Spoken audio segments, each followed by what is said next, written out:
Hello creative people, this is Sabbir Ahmed from tech বিপরীত।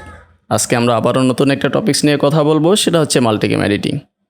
তো আপনি যদি মাল্টিক্যাম নিয়ে এই প্রথম লার্নিং শুরু করে থাকেন, তাহলে আপনাকে একটু ধারণা দিয়ে নিই। সেটা হচ্ছে, ধরুন একজন মানুষ ইন্টারভিউ দিচ্ছে, তার ফ্রন্টে যদি যে কোনো একটা ক্যামেরা থাকে, সেটাকে আমরা বলি সিঙ্গেল ক্যামেরা শুটিং। সো একই টাইমে যদি তার দুই পাশে আরও দুইটা ক্যামেরা অ্যাড করা হয়, তখন সেটা হয়ে যায় মাল্টিক্যাম শুটিং। সো এই যে মাল্টি ক্যামেরা দিয়ে আপনি যে ইন্টারভিউটা নিচ্ছেন, এই ইন্টারভিউগুলোকে আপনি পোস্ট প্রোডাকশনে কীভাবে এডিট করবেন, তো তার জন্য আপনাকে মাল্টিক্যাম সিকোয়েন্স ক্রিয়েট করে নিতে হবে। আমরা অ্যাডোবি প্রিমিয়ার প্রো দিয়ে আজকে সেই বিষয়টা দেখব যে কীভাবে আপনি মাল্টিক্যাম ফুটেজগুলোকে একসাথে করে আপনি এই এডিটগুলো করতে পারেন। সো পুরো ভিডিওটা একটু ধৈর্য সহকারে দেখেন, আশা করি আপনারা মাল্টিক্যাম নিয়ে পুরো ধারণা পেয়ে যাবেন। সো চলুন আমরা শুরু করে দিই। ওকে, অলরাইট, এখানে দেখতে পাচ্ছেন আমাদের তিনটা ক্যামেরার ফুটেজ আছে। এটা একটা ক্যামেরা, এটা একটা ক্যামেরা, এটা একটা ক্যামেরা। ওকে, আর এইটা হচ্ছে আমাদের অডিও লেয়ার। সো এটা হচ্ছে আমাদের আলাদা করে নেওয়া। ওকে, আমি যে ফুটেজগুলো এখানে ইউজ করছি, আপনাদের যদি ফুটেজগুলো দরকার হয় আমি চাইলে শেয়ার করে দিব, আপনারা চাইলে সেগুলো প্র্যাকটিস পারপাজে ইউজ করতে পারেন। সো প্রথমে আমি যেটা শেয়ার করব সেটা হচ্ছে, চাইলে আপনারা ম্যানুয়ালি সবগুলো বিষয় হ্যান্ডেল করতে পারেন। অনেক সময় দেখা যায় যে অটোমেটিক্যালি আমরা করতে গেলে সিঙ্কের সমস্যা হয়। সো ফার্স্ট অফ অল আমি যেটা দেখাবো সেটা হচ্ছে একদম ম্যানুয়াল। সো তার জন্য আমরা যেটা করব, এখান থেকে রাইট ক্লিক করে নিউ আইটেম থেকে একটা সিকোয়েন্স ক্রিয়েট করে নিব। আমি নাম দিয়ে দিলাম ম্যানুয়াল মাল্টিক্যাম এডিটিং। সেটিংসটা একটু চেক করে নিই, সেটা হচ্ছে আমরা দিব DNX 1080, দ্যাট মিনস 1920 1080। দেন ওকে, এখানে আমাদের যে ফুটেজগুলো আছে এই ফুটেজগুলো আমরা প্রথমে বসিয়ে নিব। এখানে যে ওয়ার্নিংটা আসছে সেটা হচ্ছে, আপনি কি এই ফুটেজের সেটিংস অনুযায়ী আপনার কম্পোজিশনের সেটিংসটা চেঞ্জ করতে চান কিনা। সো আমরা যেহেতু অ্যাভয়েড করব, অর্থাৎ চেঞ্জ করব না, তার মানে হচ্ছে আমরা কিপ এক্সিস্টিং সেটিংসটা চুজ করব। এরপরে আমাদের যে তিনটা ফুটেজ আছে, সেই তিনটা ফুটেজ আমরা হচ্ছে একটার পরপর একটা বসিয়ে নিব, একটার উপরে আরেকটা। ওকে, সো এটাকে আমরা 2 নম্বর ট্র্যাকে বসালাম, আর একটাকে আমরা 3 নম্বর ট্র্যাকে বসালাম। ওকে, সো এবার হচ্ছে ম্যানুয়ালি কিভাবে সিঙ্ক করব, আর এটা হচ্ছে আমাদের অডিও লেয়ার, এটা আমরা বসিয়ে নিই। সো এখন আমাদের ম্যানুয়ালি করতে গেলে যে কোনো দুইটা জিনিসকে আমাদের সিলেক্ট করতে হবে, যে কোনো দুইটা লেয়ারকে। আমরা হচ্ছে এই দুইটা লেয়ার সিলেক্ট করলাম। প্রথম হচ্ছে আমাদের যেই অডিও লেয়ারটা সেটা, আর আরেকটা ভিডিও ফুটেজ। ওকে, দেন হচ্ছে রাইট ক্লিক করব, দেন আমরা যাব হচ্ছে সিনক্রোনাইজ। এখানে দেখতে পাচ্ছেন সিনক্রোনাইজিং ক্লিপের অপশনে কিছু অপশন দেওয়া আছে, যেমন আপনি যেই সিনক্রোনাইজটা করতে চাচ্ছেন সেটা কি একদম ক্লিপের স্টার্ট থেকে হবে। দ্যাট মিনস হচ্ছে আমরা যদি স্টার্ট দ্য ক্লিপ চুজ করি, দেন আমাদের দুইটা ক্লিপের যে স্টার্টিং পয়েন্ট, সেই দুইটা পয়েন্টে আমাদের এই লেয়ারগুলো সিঙ্ক করে দিবে। দেখতে পাচ্ছেন এটা একটু এদিকে ছিল, এটা একদম স্টার্টিং পয়েন্টে নিয়ে আসছে। ওকে, আমি একটু আন্ডো করে নিচ্ছি। দেন আমরা আবার যাই, সিলেক্ট করে রাইট ক্লিক, দেন হচ্ছে সিনক্রোনাইজ। যদি আমরা এন্ড ক্লিপ চুজ করি, একই রকমভাবে আমাদের যে ক্লিপের এন্ড পয়েন্টটা আছে সেটাতে দুইটা লেয়ারকে একসাথে সিঙ্ক করে দিবে। বাট আমাদের দরকার হচ্ছে অডিও সিঙ্কিং। আমরা চুজ করব এখান থেকে অডিও, দেন ট্র্যাক চ্যানেল থেকে অবশ্যই আমরা মিক্স ডাউন চুজ করব, তাহলে দুইটা চ্যানেলের অডিও লেয়ারকে মিক্স করে আমাদের সিনক্রোনাইজের কাজটা কমপ্লিট করবে। দেন ওকে, এবার দেখতে পাচ্ছেন, আমি যদি একটু টাইমলাইনটা জুম করি, দেখতে পাচ্ছেন আমাদের যে অডিও ওয়েভ, এই দুইটা অডিওর ওয়েভে কিন্তু মিল পাওয়া যাচ্ছে, রাইট? তার মানে হচ্ছে এই দুইটা হচ্ছে সিঙ্ক হয়েছে। সো এইভাবে চাইলে আমরা ম্যানুয়ালি একটার সাথে আরেকটার সিঙ্ক করে দেন আমরা বসাতে পারি। বাট একটা জিনিস খেয়াল করে দেখেন, আমরা যদি সবগুলো একসাথে সিলেক্ট করি, দেন রাইট ক্লিক করে সিনক্রোনাইজে যাই, এখান থেকেও কিন্তু আমরা চাইলে ম্যানুয়ালি এটা করে দিতে পারি। ওকে, দেখতে পাচ্ছেন সবগুলো কিন্তু এখানে সিঙ্ক হয়ে গিয়েছে। সো অনেক সময় যেটা হয় সেটা হচ্ছে সাউন্ডের প্রবলেমের কারণে এই যে অটো সিনক্রোনাইজিংয়ের বিষয়টা, এটা অনেক সময় প্রপারলি হয় না। অনেক সময় দেখা যায় যে আমাদের ফুটেজকে বা অডিও লেয়ারকে একটু ডানে বায়ে সরিয়ে দিয়ে অডিওর যে কার্ভগুলো আছে এই কার্ভগুলোকে যদি আমরা ম্যাচ করায় দিই ম্যানুয়ালি, তাহলে আমাদের অনেক সময় প্রবলেমগুলো সলভ হয়ে যায়। ওকে, সো এটা হচ্ছে ম্যানুয়ালি। এখন আমরা যেটা দেখব সেটা হচ্ছে আরেকটা উপায়, এটা প্রিমিয়ার প্রোর মধ্যেই আছে। আমাদের যে এখনকার ম্যানুয়াল মাল্টিক্যাম এডিটিং সিকোয়েন্স, এটা আমরা ডিলিট করে দিচ্ছি। ওকে, এবার আমরা এখান থেকে সবগুলো ফুটেজ আর অডিও লেয়ারকে সিলেক্ট করব, দেন যাব রাইট ক্লিক করে create multi camera source sequence. Okay, এখানে যে উইন্ডোটা দেখতে পাচ্ছেন, এখানে ফার্স্টে আমরা হচ্ছে যেই সিঙ্ক হবে মাল্টিক্যামগুলো, এই মাল্টিক্যামের আমরা একটা সিকোয়েন্সের নাম দিয়ে দিব মাল্টিক্যাম সিঙ্ক। ওকে, এবার এখানে দেখতে পাচ্ছেন সিনক্রোনাইজ পয়েন্ট কি হবে, সে আগের মতো ইন পয়েন্ট নাকি আউট পয়েন্ট এগুলো আমাদের দরকার নেই, আমরা একবারে চুজ করব অডিও লেয়ার, দেন এখান থেকে মিক্সড ডাউন। ওকে, এখানে আরেকটা অপশন দেখতে পাচ্ছেন move source clip to processed clip bin, তার মানে হচ্ছে আমাদের যেই ক্লিপগুলো আছে সেগুলোকে যদি সিঙ্ক করাতে পারে সবগুলোকে একটা ফোল্ডারে রেখে দিবে। সো আমরা চাইলে এটা ইউজ করতেও পারি, নাও করতে পারি। দেন যা আছে সব সেম, দেন ওকে। দেখতে পাচ্ছেন নতুন একটা সিকোয়েন্স ক্রিয়েট হয়ে গিয়েছে। এখন এটাতে যদি আমরা ডাবল ক্লিক করি তাহলে দেখতে পাবো আমাদের যে 4টা ক্যামেরা, সেই 4টা ক্যামেরা এখানে সিঙ্ক হয়ে একটা সোর্স ক্লিপ হয়ে গিয়েছে।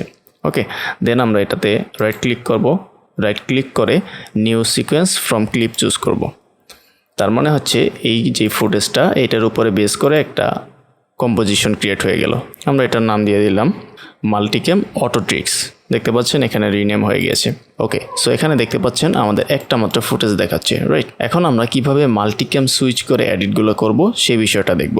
প্রথমে আমরা এখান থেকে যে বাটন এডিটর আছে, এই যে আমাদের নিচে যে বাটন এরিয়াটা, এখানে যে বাটনগুলো আছে তার ডান দিকে দেখতে পাচ্ছেন একটা বাটন এডিটর নামে একটা বাটন আছে, প্লাস বাটন, এখানে যাব। দেন এই যে মাল্টিক্যামের একটা আইকন দেখতে পাচ্ছেন, এই আইকনটাকে আমরা ড্র্যাগ করে নিচে এনে বসিয়ে দিব, দেন ওকে। এবার যদি আমরা এটাকে অ্যানাবল করে দিই, দেখতে পাচ্ছেন পাশাপাশি আমাদের মাল্টিক্যামগুলো দেখাচ্ছে 4টা ক্যামেরা, আর এটা হচ্ছে আমাদের মেন টাইমলাইন। ওকে, সো আমরা কোথায় কোন ফুটেজটা রাখবো সেখানে কার্সরটা রেখে এখানে যদি আমরা ডাবল ক্লিক করি ওই ফুটেজটা এখানে সিলেক্ট হয়ে যাবে। সো আমরা যদি ঠিক এই পয়েন্টে আমরা এই ক্যামেরাটা ইউজ করতে চাই, আমরা কন্ট্রোল চেপে এখানে ক্লিক করব। দেখতে পাচ্ছেন এখানে যে ক্লিপটা ছিল পরের ক্লিপে এসে আমাদের অ্যাঙ্গেল চেঞ্জ হয়ে গিয়েছে, রাইট? সো এইভাবে আমরা প্লে করে করে যেখানে যে অ্যাঙ্গেলটা ইউজ করতে হবে সেখানে কন্ট্রোল চেপে ক্লিক করব, ওইখানে ওই অ্যাঙ্গেলটা প্লেস হয়ে যাবে। দেখতে পাচ্ছেন? সো এইভাবে চাইলে আমরা মাল্টিক্যাম এডিটগুলো করে নিতে পারি। ওকে, সো এই মাল্টিক্যাম এডিটটা আমরা চাইলে আরও শর্টকাটে করতে পারি। যেমন আমরা এই ভিডিও লেয়ারটাকে একটু মিউট করে নিচ্ছি। ওকে, সো এখানে দেখতে পাচ্ছেন যে 4টা ক্যামেরা, এটা হচ্ছে ক্যামেরা 1, এটা ক্যামেরা 2, এটা ক্যামেরা 3, এটা ক্যামেরা 4। ওকে, সো আমরা হচ্ছে কিবোর্ড থেকে 1 2 3 4 ইউজ করলে এটা সিরিয়ালি কাজ করবে। যেমন এটা হচ্ছে আমাদের ক্যামেরা নাম্বার 4, আমরা যদি ক্যামেরা নাম্বার 2 সিলেক্ট করি, দ্যাট মিনস কিবোর্ড থেকে 2 প্রেস করলে আমাদের 2 নম্বর যে ক্লিপটা আছে ক্যামেরার ক্লিপটা সেটা হচ্ছে এখান থেকে সিলেক্ট হয়ে যাবে। বাট আমরা যদি এখানে এসে এই আগের মতো অ্যাঙ্গেল চেঞ্জ করতে চাই তাহলে হচ্ছে আমাদেরকে কন্ট্রোল চেপে দেন এখানে যে শর্টকাটগুলো আছে 1 2 3 4 সেগুলোকে ইউজ করতে হবে। যেমন আমি যদি এখানে Ctrl+3 চুজ করি, দ্যাট মিনস এখানে দেখেন এখানে ফুটেজটা স্প্লিট হয়ে এই অ্যাঙ্গেলটা ইউজ হচ্ছে। ওকে, আমি প্লে করি, দেন কন্ট্রোল চেপে আমি যদি কিবোর্ড থেকে Ctrl+1 প্রেস করি, এইখানে দেখতে পাবেন এই ক্লিপটা অ্যাড হয়ে যাবে। দেন আবার Ctrl+3 প্রেস করলাম, এটা অ্যাড হলো, Ctrl+2 প্রেস করলাম, এটা অ্যাড হলো। দেন আমি একটু পজ দিই, দেখতে পাচ্ছেন সবগুলো জায়গায় আমি যেখানে যেখানে ওই কিবোর্ড শর্টকাটগুলো ইউজ করেছি এইখানে অ্যাপ্লাই হয়ে গিয়েছে। ওকে, সো আপনি চাইলে এইভাবে আপনার এডিটিংয়ের স্পিডটা বাড়িয়ে নিতে পারেন। সো ফাইনালি আরেকটা বিষয় আপনাদের সাথে শেয়ার করব, সেটা হচ্ছে আমাদের যদি ফুটেজের পরিমাণ অনেক বেশি হয়ে যায়, ইভেন সেটা যদি প্রিমিয়ার প্রো দিয়েও সিঙ্ক করতে সমস্যা হয়, তাহলে আমরা কি করব? তার জন্য আমরা আরেকটা থার্ড পার্টি সফটওয়্যার ইউজ করব যার নাম হচ্ছে প্লুরালাইজ। সো এই সফটওয়্যারটি আপনারা কোথা থেকে ডাউনলোড করতে পারবেন সেটাও আমরা ডেসক্রিপশনে লিখে দিব। সো এটা হচ্ছে প্লুরালাইজ। এখানে আমরা যেটা করব সেটা হচ্ছে আমাদের যেই সোর্স ফুটেজগুলো আছে প্রত্যেকটা অ্যাঙ্গেল ওয়াইজ আমরা ফুটেজগুলোকে এখানে ইম্পোর্ট করব। আমরা যদি সবগুলো ফুটেজ এখানে একই সাথে ইম্পোর্ট করি, দ্যাট মিনস সবগুলো অ্যাঙ্গেলের ফুটেজ একই সাথে ইম্পোর্ট করি, তার মানে এখানে একটা ক্যামেরা অ্যাঙ্গেল দেখাবে। ওকে, আমরা যেটা করব একটা ক্যামেরাতে যদি আমাদের 10টা ফুটেজ থাকে আমরা সেই ক্যামেরা ওয়াইজ এখানে ইম্পোর্ট করব। এটা দেখতে পাচ্ছেন ক্যামেরা 1 আসছে, আমরা আরেকটা ফুটেজ এখানে ইম্পোর্ট করি, এটা হচ্ছে ক্যামেরা 2 আসবে। ওকে, সো এইভাবে আমরা হচ্ছে ক্যামেরা ওয়াইজ যতগুলো ফুটেজ থাকবে আমরা আলাদা আলাদা সেখানে ইম্পোর্ট করে নেব। আর একই সাথে আমাদের যে অডিও লেয়ার আছে সেটাকেও আমরা ইম্পোর্ট করে নেব। দেখতে পাচ্ছেন এটা হচ্ছে অডিও রেকর্ডার লেয়ার নামে আসছে, আর বাকিগুলো হচ্ছে ক্যামেরা লেয়ার নামে আসছে। এবার আমরা দেখতে পাবো নিচে অটোমেটিক্যালি এটা সিনক্রোনাইজের জন্য রেডি হয়ে যাবে। প্রথমে ব্লু কালার থাকবে আর গ্রিন কালার থাকবে, দেন আস্তে আস্তে এটা হলুদ হয়ে যাবে। এখন আমরা যদি সিনক্রোনাইজে প্রেস করি, দেখেন সবগুলো লেয়ার এটা অটোমেটিক্যালি সিঙ্ক হয়ে গিয়েছে। ওকে, এখানে সিনক্রোনাইজ হয়ে যাওয়ার পরে আমরা যেটা করব সেটা হচ্ছে এক্সপোর্ট টাইমলাইনে যাব।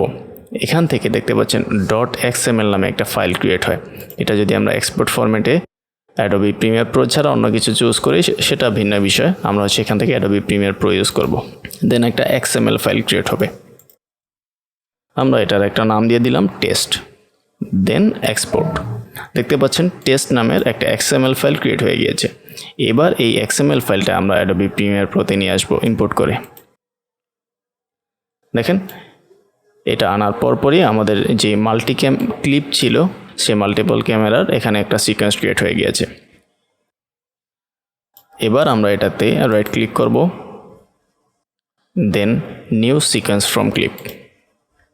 বাট দেখতে পাচ্ছেন আমাদের যে ক্লিপটা ছিল সেটাতে কিন্তু আমরা যখন ডাবল ক্লিক করছি আমাদের যে সিকোয়েন্স আছে সেই সিকোয়েন্সটা ওপেন হচ্ছে। বাট এর আগে হচ্ছে আমরা যেটা করেছিলাম প্রিমিয়ার প্রো দিয়ে, সেটাতে আমরা যখন ডাবল ক্লিক করতেছি সেটা হচ্ছে সোর্স প্যানেলে চলে আসতো। দ্যাট মিনস এটা হচ্ছে আমাদের সিঙ্ক হয়েছে বাট মাল্টিক্যাম হয়নি। ওকে, সো আমরা মাল্টিক্যাম হওয়ার জন্য যে কাজটা করব সেটা হচ্ছে এখানে ফুটেজে রাইট ক্লিক করব, দেন যাব মাল্টিক্যাম ক্যামেরা, দেন এনাবল। এবার দেখতে পাচ্ছেন আমাদের যে ক্যামেরা অ্যাঙ্গেলগুলো আছে সবগুলো অ্যাঙ্গেল এখানে দেখাচ্ছে। সো আশা করি আপনারা এটার পার্থক্যটা বুঝতে পেরেছেন যে আমরা কেন এই প্লুরালাইজ যে থার্ড পার্টি সফটওয়্যারটা আছে সেটা কেন ইউজ করি। সো মাল্টিক্যাম নিয়ে আমি ট্রাই করেছি পুরো বিষয়টাকে আপনাদের সাথে শেয়ার করার। যদি কোনো প্রকার কনফিউশন থাকে, যদি ভিডিওর কোনো অংশটাতে আপনাদের প্রবলেম হয়ে থাকে, আপনারা অবশ্যই কমেন্ট করে জানাবেন। আমি ট্রাই করব আপনাদের প্রবলেমগুলোকে সলভ করে দেওয়ার। এছাড়াও যদি আপনাদের প্রবলেমগুলোকে আরও ডিটেল আকারে শেয়ার করতে হয় ছবি বা ভিডিও আকারে, তাহলে আপনারা আমাদের গ্রুপে পোস্ট করতে পারেন, সেখানেও আপনাদের প্রবলেমগুলোকে সলভ করে দেওয়ার ট্রাই করব।